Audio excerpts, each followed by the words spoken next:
കടുകാണ്. കടുക് വെച്ചിട്ട് ഉണ്ടാക്കിയത് പിണറായി വിജയനെയാണ് വരച്ചത്. ഇത് പേപ്പറും കരിയാണ്. പേപ്പറും കരിയുടെ മിക്സ് ചെയ്ത് ടെക്സ്ചർ ഫോം മാച്ച് അങ്ങനെയൊക്കെ പറയാം. ചെയ്ത് മഹാത്മാഗാന്ധി. ഇത് കരിയാണ്. കരിയോട് മഹാത്മാഗാന്ധി. അങ്ങനെയായിരുന്നു അച്യുതാനന്ദനെ ചെയ്തത്. തെങ്ങും പൂക്കളുണ്ട്. ഇത് എംസാൻഡ് ആണേ. ഇത് മിക്കത്തെ എംസാൻഡ് ജസ്റ്റ് അരിച്ചെടുത്തിട്ട് വോക്ക് ചെയ്തെടുക്കുക ചെയ്തത്. അമ്മ അങ്ങനെ വിളിക്കാതിരിക്കാൻ വേണ്ടിയിട്ട് ഞാൻ വിചാരിച്ചു ഇന്ന് വോക്ക് ചെയ്യാന്ന് വെച്ചു. അങ്ങനെയാണ് ഡ്രോയിങ് സ്റ്റാർട്ട്. ഇത് ആക്ച്വലി ഒരു സ്ത്രീന്റെ ലൈഫാണ് ആക്ച്വലി അത് പറയുന്നത്. എൻ്റെ പേര് അനയനാരിൽ. എൻ്റെ സ്ഥലം വെണ്ടാറാണ്. കൊട്ടാരക്കര വെണ്ടാർ എന്ന് പറയും. കൊല്ലം ജില്ലയാണ്. പിന്നെ ഞാനിപ്പം പഠിക്കുന്നത് തിരുവനന്തപുരം കാര്യവട്ടം ക്യാമ്പസിലാണ്. PG വിദ്യാർത്ഥിയാണ്. മെയിൻ എടുക്കുന്നത് ഹിന്ദിയാണ്. ഇത് ഓലപ്പൊടിയാണ്.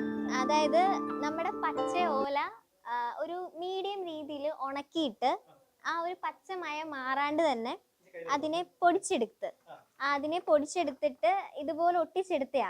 ശരിക്കും പറഞ്ഞു കഴിഞ്ഞാൽ ഞാൻ ചെയ്യുന്ന വർക്കുകളൊക്കെ എന്നും കണ്ടുകൊണ്ടിരിക്കാൻ ഭയങ്കര ആഗ്രഹമാണ്.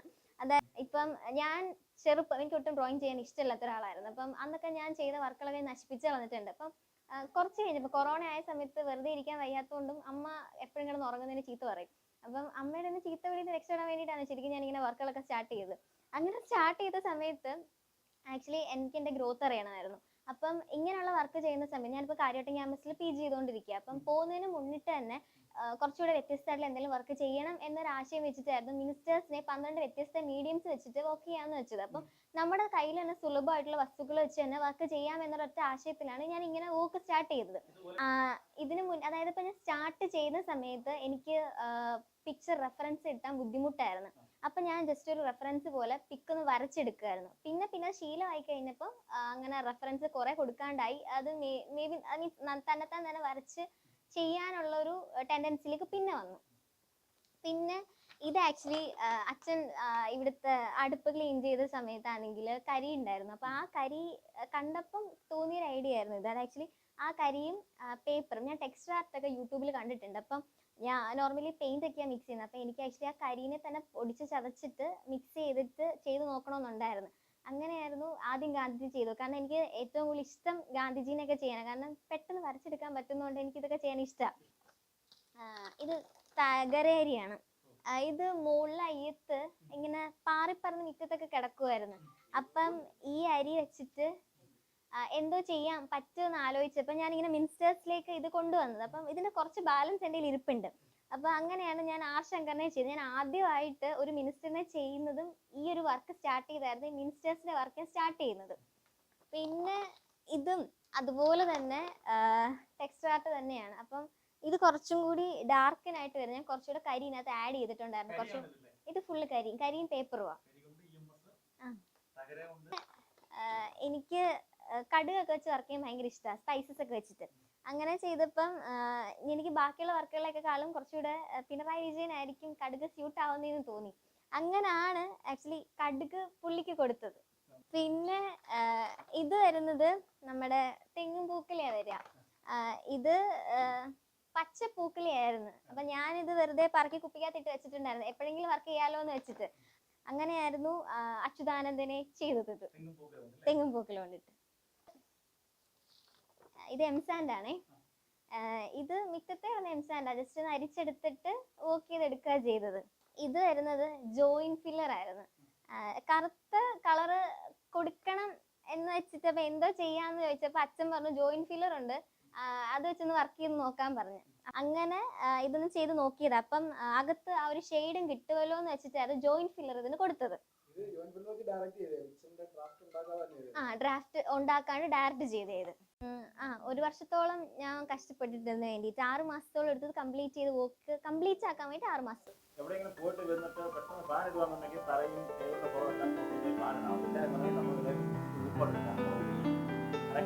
മുളകുപൊടി, മല്ലിപ്പൊടി, പിന്നെ മല്ലി, കടുക്, ഇങ്ങനെ സർവ്വ സാധനങ്ങൾ ഇത് കഴിഞ്ഞിട്ട് അടുത്ത പുരയിടത്തിൽ പോയിട്ട് കാറുകളെല്ലാം പറിക്കുക, അതിൻ്റെ അരിയിൽ എത്തിക്കുക, അതെല്ലാം പറക്കി വെച്ചിട്ട് ചിത്രങ്ങൾ ഉണ്ടാക്കുക. ഇതെല്ലാം സഹിക്കാം. പത്രം വന്നു കഴിഞ്ഞാൽ ചിലപ്പോൾ നമുക്ക് പത്രം വായിക്കാൻ കിട്ടുന്നില്ല. പത്രം നോക്കുമ്പോൾ ഇത് വെച്ച് നമ്മൾ ഇതായിരിക്കുന്നത്. ഞങ്ങൾ വരുമ്പോൾ ഇത്തരം ചെറിയ തുണ്ടുകളായിട്ട് ഇത്രയും അടിയിലേക്ക് വെച്ചു. അപ്പോൾ എന്തോ ചോദിക്കാൻ പറയുന്നത് എനിക്ക് പാവങ്ങളുണ്ടാക്കാൻ വേണമെങ്കിൽ അത്യാവശ്യം അന്തരം വായിക്കണം. ഓല വെട്ടി വെക്കുന്ന നൂലിൻ്റെ വെക്കിയിട്ട് ഈർക്കിലേക്ക് അവർക്ക് അമ്മാമ്മയുടെ നൂല് കുറച്ച് കഴിഞ്ഞ് അമ്മാമ്മ നോക്കിയാൽ നൂല് കാണാനില്ല. ഇല്ലേ മക്കളെ എനിക്കറിയത്തില്ല നോക്കിയപ്പോൾ അപ്പുറത്തുള്ള പെയിന്റ് അടിച്ച് എല്ലാം റെഡിയാക്കി വെച്ചിരിക്കുകയാണ്. എന്നിട്ട് അവിടെ കുടിക്കാൻ വെള്ളത്തിന് വേണ്ടി കുടം വെച്ചു. ആ കുടം എടുത്തുകൊണ്ട് പെയിന്റ് അടിച്ച് അത് വേറെ രീതിയായി ഒന്നും മാറ്റി വയ്ക്കാൻ പറ്റത്തില്ല. ഇത് വരുന്നെന്ന് വെച്ചാല് കാപ്പിപ്പൊടിയാണ്.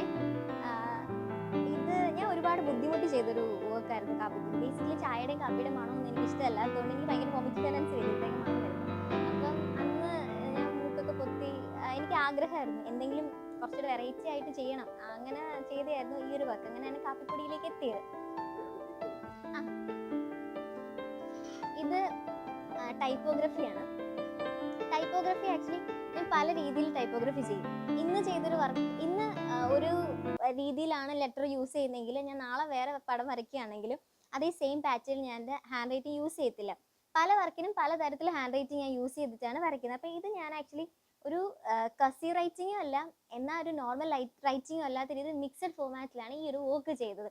ഇതുപോലെ തന്നെ ഞാനാണെങ്കിൽ ബാലഗോപാൽ സാറിൻ്റെ പിക്കും ഇതേപോലെ ടൈപ്പോഗ്രഫി ചെയ്തിട്ടുണ്ട്. ഇത് നോർമൽ സാധാരണ നമ്മൾ യൂസ് ചെയ്യുന്ന ഫോണിലാണ് ഞാൻ ഈ ഒരു പിക്ക് വരച്ചെടുത്തത്.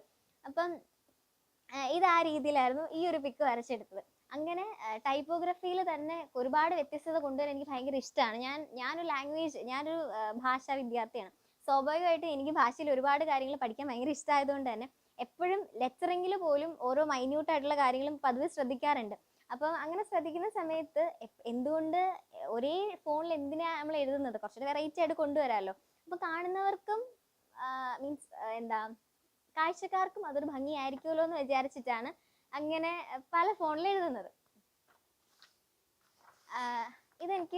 എനിക്കൊരു ഫേവറേറ്റ് പിക്ക് തന്നെയാണ് ഡോട്ട് ആർട്ട്. കാരണം ഞാൻ ആദ്യം ഡോട്ട് ആർട്ട് ചെയ്യുന്നത് ഹിന്ദി സാഹിത്യത്തിൽ നിന്ന് തന്നെയായിരുന്നു തുടങ്ങിയത്. ഇത് ഹിന്ദിയിലെ ഒരു പ്രമുഖ കവിയാണ് ഹസാരി പ്രസാദ് ദ്വിവേദി. അപ്പം ഞാൻ ആക്ച്വലി ഇതിൽ നിന്നാണ് സ്റ്റാർട്ട് ചെയ്യുന്നത്. ഈ വർക്ക് സക്സസ് ആയപ്പം അതിൻ്റെ പുറകെ തന്നെ ചെയ്തൊരു വർക്കായിരുന്നു ഉമ്മൻചാണ്ടി. പക്ഷേ എനിക്ക് വർക്ക് കംപ്ലീറ്റ് ചെയ്യാൻ പറ്റുമെന്ന് എനിക്ക് ഉറപ്പൊന്നുമില്ലായിരുന്നു. കാരണം എനിക്ക് ഇടയ്ക്കിടയ്ക്ക് ഈ വർക്ക് ഇങ്ങനെ കളർ ഗ്രേഡിയൻ്റ് അങ്ങോട്ടും ഇങ്ങോട്ടും മാറി വരുന്നതുകൊണ്ട് എനിക്കൊരു ഉറപ്പില്ല. ഞാൻ ഉദ്ദേശിച്ച പോലെ ഈ പിക്കിനെ കിട്ടുമെന്ന് എനിക്ക് ഉറപ്പില്ലാത്തതുകൊണ്ട് തന്നെ ഞാൻ അങ്ങനെ അവസാനം നീക്കി വെച്ച് ഒരു കുറച്ച് നേരം മെനക്കെട്ടിട്ട് കംപ്ലീറ്റ് ചെയ്തൊരു വർക്കായിരുന്നു. അപ്പോൾ അതുകൊണ്ട് തന്നെ എനിക്ക് പേഴ്സണൽ ഫേവറേറ്റ് തന്നെയാണിത്. ഇത് നോർമൽ ഒരു സ്റ്റെൻസിലാണ്. ജസ്റ്റ് ഒരു വെറൈറ്റി ചെയ്യണം ആ ഒരു ഇതിൽ വെച്ചിട്ട് വേറെ ഒരു ഫോമാറ്റ് എനിക്ക് തോന്നാത്തതുകൊണ്ട് ഒരു സിമ്പിൾ ആയിട്ടൊന്നും ചെയ്യണം. അതിന് വേണ്ടിയിട്ടാണ് ഇതിനെ സ്റ്റെൻസിൽ തന്നെ ചെയ്തത്. പിന്നെ ഇത് ചൂലാണ്. ഇത് ആക്ച്വലി അച്ഛനാണെങ്കിൽ എവിടുന്ന് കൊണ്ടുവന്ന കുടമായിരുന്നു. വെള്ളം എടുക്കാൻ വേണ്ടിയിട്ട് കുടത്തിൽ വെള്ളം കുടിച്ച് നല്ല തണുപ്പ് കിട്ടുമെന്ന് പറഞ്ഞിട്ട് കൊണ്ടുവന്നതായിരുന്നു. അപ്പം മൺകുടമായിരുന്നു. പക്ഷെ ഞാൻ പറഞ്ഞു അങ്ങനൊന്നും വേണ്ട, എനിക്ക് ഓക്കെ വേണോന്ന് പറഞ്ഞു. അങ്ങനെ ഞാനത് എടുത്തു. അങ്ങനെ പറയാം. അമ്മാമ്മ തൂക്കാൻ വേണ്ടി എടുത്ത ചൂലായിരുന്നു. അപ്പം ഞാനിങ്ങനെ കണ്ടിട്ടുണ്ട് ഇങ്ങനെ വർക്ക് ചെയ്യുന്നത്, എനിക്ക് ഇഷ്ടമായിരുന്നു. ആ സമയത്ത് ചെയ്തായിരുന്നു ഈ വർക്ക്. ഇതിങ്ങനെ PVC പൈപ്പിനകത്ത് വളച്ചെടുത്തിട്ട് ചുട്ടെടുത്തിട്ട് പെയിന്റ് കൊടുക്കുക ചെയ്തത്. ബാലൻസ് വന്ന പെയിന്റുകളും ഇതിനകത്ത് വാട്ടർ പെയിന്റ് യൂസ് ചെയ്തിട്ടുണ്ട്, ഓയിൽ പെയിന്റ്. ഇത് മഞ്ഞ യൂസ് ചെയ്യുന്ന ഓയിൽ പെയിന്റും ഇത് വാട്ടർ പെയിന്റാണ് യൂസ് ചെയ്തേക്കുന്നത്. പിന്നെ ഇത് ആക്ച്വലി ഈ പടം ഒരു കഥ പോലെ നിങ്ങൾക്കൊക്കെ കേൾക്കുമ്പോൾ ഒരു വല്ലാത്ത കഥ പോലെ തോന്നും. ഇത് എൻ്റെ മനസ്സിൽ വന്നൊരു കഥ. ഇത് ഞാനാണെങ്കിൽ കാര്യവട്ടം ക്യാമ്പസിൽ അഡ്മിഷൻ എടുക്കാൻ പോയ സമയത്ത് അവിടുത്തെ സെമിനാർ ഹാളിൽ കണ്ടൊരു പിക്കായിരുന്നു ഇത്. ഞാൻ അഡ്മിഷൻ എടുത്ത് തിരുവനന്തപുരത്ത് പോയിട്ട് ഞാൻ വൈകുന്നേരം വന്നപ്പം ചെയ്ത ഒരു വർക്കായിരുന്നു. കാരണം ഞാൻ ഇത്രയും നാളും ഈ കുടം പെയിന്റ് ഒന്നും ചെയ്യാണ്ട് ജസ്റ്റ് മഞ്ഞ അടിച്ചിട്ട് വെച്ചിരുന്നതായിരുന്നു ഈ സാധനം ഇട്ടിട്ട്. ഞാൻ ഒന്നും വരച്ചിട്ടില്ലായിരുന്നു. പക്ഷെ അന്ന് ഞാൻ അവിടെ എൻ്റെ അഡ്മിഷന് പോയ സമയത്ത് ഞങ്ങൾ സെമിനാർ ഹാളിൽ പോയിരുന്നപ്പം ആ ഭിത്തിയിലൊക്കെ ഇതുമാതിരിയുള്ള പടം കണ്ടപ്പം എനിക്ക് ഭയങ്കര ഇഷ്ടപ്പെട്ടു. അപ്പം അന്ന് ഞാൻ അവിടുന്ന് 2 ഫോട്ടോസ് എടുത്ത് വെച്ചിട്ടുണ്ടായിരുന്നു. പിന്നെ ഞാൻ ഈ ചിത്രങ്ങളെക്കുറിച്ച് പഠിച്ചതിന് ശേഷം ഇത് ആക്ച്വലി ഒരു സ്ത്രീൻ്റെ ലൈഫാണ് ആക്ച്വലി അത് പറയുന്നത്. ഇതൊരു സ്ത്രീയാണ്. പുള്ളിക്കാരത്തിയുടെ വീട്ടിൽ നിന്ന് രാവിലെ എഴുന്നേൽക്കുമ്പം തന്നെ നോർമലി ഒരു സ്ത്രീയുടെ കൂട്ട് തന്നെ പുള്ളിക്കാരത്തിയുടെ ജോലി ചെയ്യാണ്. ജോലി ചെയ്തതിന് ശേഷം പുള്ളിക്കാരത്തി ആളുടെ കുട്ടീനെ കൊണ്ട് സ്കൂളിലേക്ക് പോവുകയാണ്. സ്കൂളിലേക്ക് പോയതിനു ശേഷം വീണ്ടും പുള്ളിക്കാരത്തി അവളുടെ ലൈഫിലേക്ക് വരികയാണ്. പശുവിനെ മേയ്ക്കുന്നുണ്ട്, ആടിനെ മേയ്ക്കുന്നുണ്ട്, പിന്നെ അവർക്കുള്ള പുല്ല് ചെത്തുന്നുണ്ട്. അതുപോലെ തന്നെ പുള്ളിക്കാരത്തി പറമ്പിൽ ജോലിക്ക് പോവുക, വീണ്ടും അതുപോലെ തിരിച്ചിലേക്ക് വീട്ടിലേക്ക് വേണ്ട ഒരു സ്ത്രീയുടെ ലൈഫ്. ഇപ്പം ഒരു ദിവസത്തെ ലൈഫാണ് ആക്ച്വലി ഈ ഒരു പിക്കിനകത്ത് കാണിക്കുന്നത്, അല്ല ഈ ഒരു കുടത്തിനകത്ത് കാണിക്കുന്നത്. ബേസിക്കലി ഇപ്പം നോർമലി എല്ലാ സ്ത്രീകളും വർക്കിംഗ് ആണ്, പക്ഷെ അതിനേക്കാൾ ഉപരി സാധാരണ ഇതുപോലെ രാവിലെ തൊട്ട് വൈകുന്നേരം വരെ അടുക്കളയിൽ മാത്രം കിടന്ന് ജീവിക്കുന്ന ഒരുപാട് സ്ത്രീകളുണ്ട്. അപ്പം അവർക്ക് വേണ്ടിയിട്ടാണ് ഞാനിങ്ങനെ വർക്ക് ചെയ്തത്. നോർമലി ഒരു പണ്ടത്തെ കാലഘട്ടത്തിൽ ഒരു സ്ത്രീ എങ്ങനെ ആയിരുന്നു നമ്മുടെ സൊസൈറ്റിയിൽ എന്നുള്ളത് കാണിക്കാൻ വേണ്ടിയിട്ടായിരുന്നു ഈ വർക്ക് ചെയ്തത്. ശരിക്കും ഞാൻ ക്യാമ്പസിൽ ആ ഒരു പിക്ക് കണ്ട് ഇൻസ്പയർഡ് ആയിട്ടാണ് ഞാൻ ഈ വർക്ക് ചെയ്തത്. ശരിക്കും പറഞ്ഞു കഴിഞ്ഞാൽ എൻ്റെ അച്ഛനും അമ്മ എൻ്റെ അടുത്ത് നീ ഇതിനി ചെയ്യരുത്, അല്ലെങ്കിൽ ഈ അടുക്കള വസ്തുക്കളൊന്നും ഇനി എടുക്കരുതെന്ന് പറഞ്ഞു കഴിഞ്ഞാൽ അഫ്കോഴ്സ് എൻ്റെ ഈ ഒരു സംഭവം എടുത്ത് സ്റ്റോപ്പ് ആവും. പക്ഷെ ഞാൻ എന്തോ ചെയ്ത് കഴിഞ്ഞാലും ഒന്നും പറയത്തില്ല. പൊതുവെ ഞാൻ അച്ഛൻ എപ്പോഴും പറയും, നിങ്ങൾ എപ്പോഴും നിങ്ങളുടെ മോളെ ഭയങ്കര സപ്പോർട്ടാണ്, ഞാൻ എന്തോ ചെയ്താൽ എന്നെ ചീത്ത പറയും, എപ്പോഴും മൂക്ക് ഭയങ്കര ഓവർ സപ്പോർട്ട് കൊടുക്കുന്നുണ്ടെന്നൊക്കെ എപ്പോഴും പറയാറുണ്ട് ഇവൻ. അപ്പം പൊതുവെ അച്ഛനും അമ്മ ഞാൻ എന്ത് ചെയ്ത് കഴിഞ്ഞാൽ ചോദിക്കാറുണ്ട്. എനിക്ക് അവരുടെ ഒപ്പീനിയനാണ് ഫസ്റ്റ് ഞാൻ എടുക്കുന്നത്. അവർ വർക്ക് ചെയ്യുന്നത് കൊള്ളാവോ കൊള്ളാവോ കൊള്ളാവോ എന്നൊരു കുറേ വട്ടം ഞാൻ ചോദിക്കും എങ്ങനെ ഉണ്ടെന്ന്. അപ്പോൾ അവർ ഓക്കെ പറയുകയാണെങ്കിൽ ബേസിക്കലി ഞാൻ ഓക്കെയാണ്. അതിന് വേറെ ആരെൻ്റെ അടുത്ത് കൊള്ളാമെന്ന് പറഞ്ഞില്ലെങ്കിലും മീൻസ് ആ വർക്ക് സൂപ്പർ ആണെന്ന് പറഞ്ഞാൽ എനിക്ക് പ്രശ്നമില്ല, കാരണം അവർ ഓക്കെ ആണെന്ന് പറഞ്ഞല്ലോ. അപ്പം അവർ എന്നെ നന്നായിട്ട് സപ്പോർട്ട് ചെയ്യുന്നുണ്ട്. ഇല്ലായിരുന്നെങ്കിൽ എനിക്ക് ഒരിക്കലും വർക്കുകളൊന്നും കംപ്ലീറ്റ് ചെയ്യാൻ പറ്റില്ല. കാരണം ഞാൻ ഈ വർക്കൊക്കെ ചെയ്യുന്ന സമയത്ത് അച്ഛനും അമ്മയും അച്ഛനും ഒക്കെ പേപ്പർ തിരുത്തി തരും. തിരുത്തി തന്നിട്ടാണ് ഞാൻ ഈ വർക്ക് ഞാൻ ശരിക്കും പറഞ്ഞാൽ ചെയ്യുന്നത് വെച്ചാൽ പേപ്പർ കട്ട് ചെയ്തവർക്ക് കൊടുക്കുക മാത്രമേ ചെയ്യത്തുള്ളൂ. അവരെനിക്കെല്ലാം തിരുത്തി തരും. ആക്ച്വലി 14,000 ഏകദേശം 14,000 പീസിൽ കൂടുതലുണ്ട് പാവയ്ക്ക്.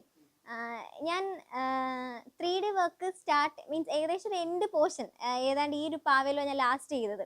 അപ്പം ഈ പാവയാണെങ്കിൽ ഒരുപാട് എന്താ പറയുക തോറ്റു പോയിട്ടുണ്ട് ഈ പാവ ചെയ്യുന്ന സമയത്ത്.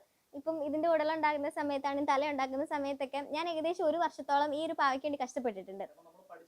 അങ്ങനെ ചെയ്ത് വന്നു. ഒരു 6 മാസത്തോളം ഞാൻ എടുത്തു ഇത് ഫുള്ള് കംപ്ലീറ്റ് ചെയ്ത് ഈ ഒരു രൂപത്തിലേക്ക് എത്തിക്കാൻ വേണ്ടിയിട്ട്. ഒരു 6 മാസത്തോളം എടുത്തു. പിന്നെ എനിക്ക് ചെയ്യുന്ന സമയത്ത് ഭയങ്കര പെർഫെക്ഷൻ വേണം. അത് എപ്പോഴാണോ എൻ്റെ മനസ്സിലൊത്തൊരു പെർഫെക്ഷൻ കിട്ടുന്നത് അതുവരെ ഞാൻ ഇളകി പണിഞ്ഞുകൊണ്ടേയിരിക്കും. അപ്പം എനിക്കൊരു തൃപ്തി ഇല്ലായിരുന്നു. എന്തൊക്കെ ഇതിന് മൂക്ക് കൊടുക്കുന്ന സമയത്താണെങ്കിലും അതിന് എന്തെങ്കിലുമൊക്കെ ഒരു പേപ്പേഴ്സ് ആഡ് ചെയ്യുന്ന സമയത്ത് എനിക്ക് തൃപ്തി ഇല്ലായിരുന്നു. ആ തൃപ്തി കിട്ടുന്നത് ഏകദേശം 6 മാസത്തോളം എടുത്തിട്ട് കംപ്ലീറ്റ് ആയിട്ട് എൻ്റെ മനസ്സിലൊത്ത ഒരു രൂപം കിട്ടാൻ വേണ്ടിയിട്ട് അങ്ങനെയായിരുന്നു ഈ പാവ ഞാൻ ചെയ്തത്.